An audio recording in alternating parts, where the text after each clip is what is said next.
Hello, denizens of the internet. Welcome. Today, I want to talk to you about an interesting observation that I had that Hollywood's greatest threat is its own past. Have you noticed that since the writers' strike that there has been no late night talk shows? No, neither have I. This revelation has led me to think about a bunch of things regarding the present state of entertainment. I've already done a video on how the entertainment industry has become less entertaining, and it's also become less fun, as the legitimate attempt to right the past's diversity wrongs, we've allowed ourselves to be overtaken by a bunch of fun suckers. I think this is partly due to people taking the dismantling of the Hollywood patriarchy way too seriously and believing progress had to be grim or the victories would not be taken seriously. We could use a bit less representing and more entertaining. Essentially, all the boomers who knew nothing about computers hired way too many kids out of school to do search engine optimization, who then took over Hollywood. Can we get past this confrontational stage and return to the convivial Hollywood of old? Probably not. For several reasons. It really was an old boys club. The Johnny Carson Show was a frat house featuring frequent appearances by Dean Martin, Bob Hope, Don Rickles, Buddy Hackett, Bob Newhart, Carl Reiner, with a healthy sprinkling of sexy actresses. Face it, men like goofy and consequential conversation that I think most people found fun in its time. Did it help that they were drinking and smoking on camera? Who knows? But here is where my experience as a Canadian entertainer and network executive is useful. Because as an actor, there was nothing equivalent up here to the Carson Show to promote our paltry attempts at competing with the Hollywood juggernaut. And therefore, we had few stars with the wattage of not just the aforementioned, but the big movie stars of the time, many of whom were expatriate Canadians. Our inferiority complex was largely formed by sleeping with the American entertainment elephant. But between the studios being kidnapped by social justice warriors and the installation of DEI departments, Hollywood is experiencing the double whammy of inferior entertainment and a cohort of incredibly dull and uninteresting talent.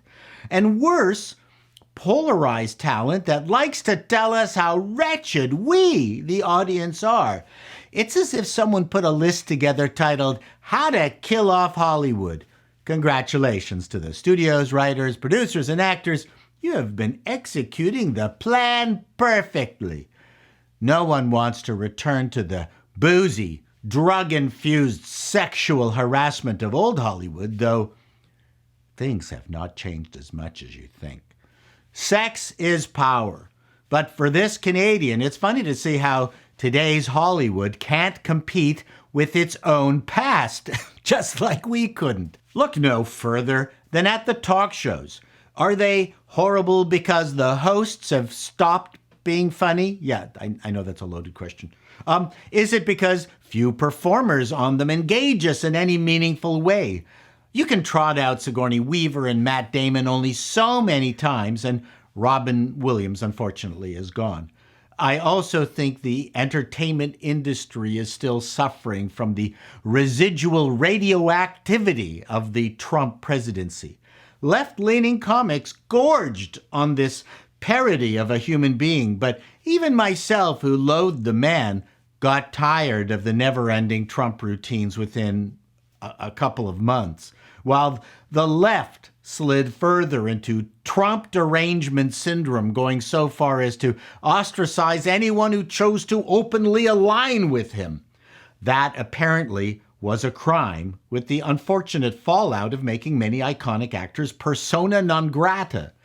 For an industry entirely based on recognizable performers, this was plain stupid. These were all self-inflicted wounds, and those on the outside looking in who used to complain about Hollywood being capitalist bastards are now wondering, what happened to the capitalist bastards? Where'd you go? Please come back. We love you.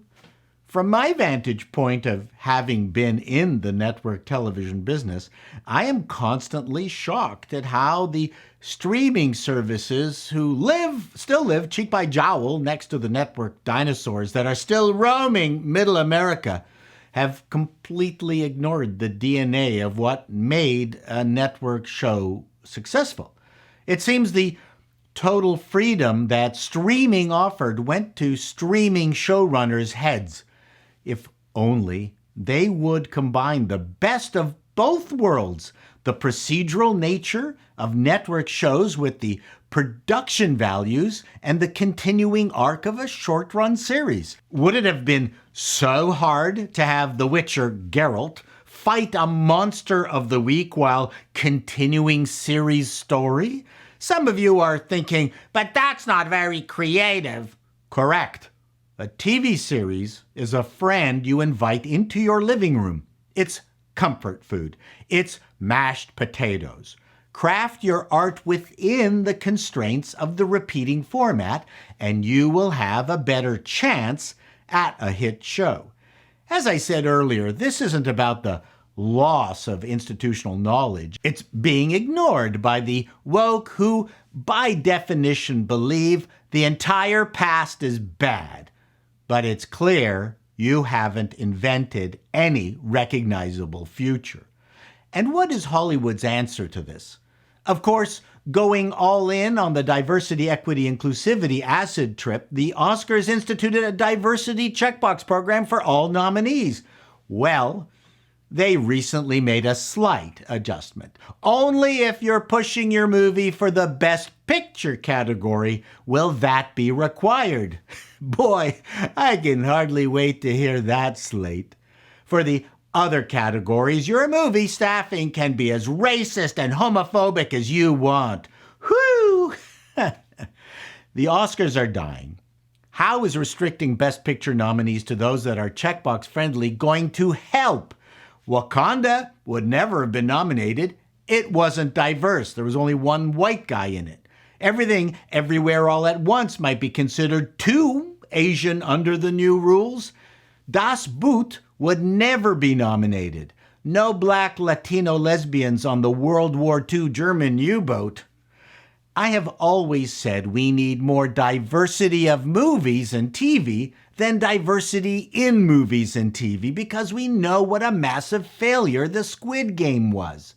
If the Oscars are on life support, Hollywood just turned off the machine that goes ping.